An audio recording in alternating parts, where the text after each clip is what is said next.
Le gainage en planche inversée. Donc c'est un exercice qui va solliciter le haut du dos, ok, au poids de corps. Donc c'est intéressant parce qu'il n'y a pas énormément d'exercices justement au poids de corps qui permettent de travailler le dos. Ici en statique, puisqu'on va être immobile, ça va aussi solliciter les fessiers, les lombaires, de manière générale, tous les muscles à l'arrière du corps qui permettent de gainer. Donc à quoi ça ressemble? On a les mains comme ça au sol et on essaye d'être aligné autant que possible. Et on vient forcer, ok, on évite de s'affaisser. Avec la fatigue, ça pourrait être ce qui risque d'arriver.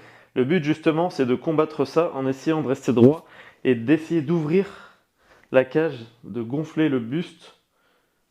Et là, on va sentir normalement les muscles à l'arrière des épaules, les muscles en haut du dos qui s'activent. C'est possible que à ce niveau, au début, ça soit inconfortable. Il y a une question de mobilité et de force. Donc peut-être que l'un des deux va vous bloquer. Ok.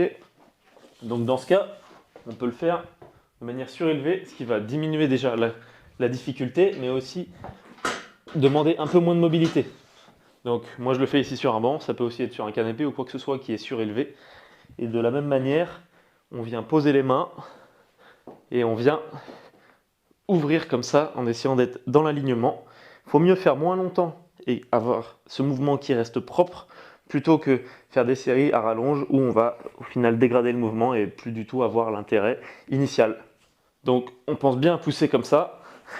Sur la position des mains, moi je les prends ici dans l'angle parce que je trouve que ça met moins de contraintes sur les doigts et du coup sur les poignets. Si vous êtes à l'aise à les poser complètement à plat derrière, c'est possible selon comment est fait votre support. On peut aussi le faire de cette manière.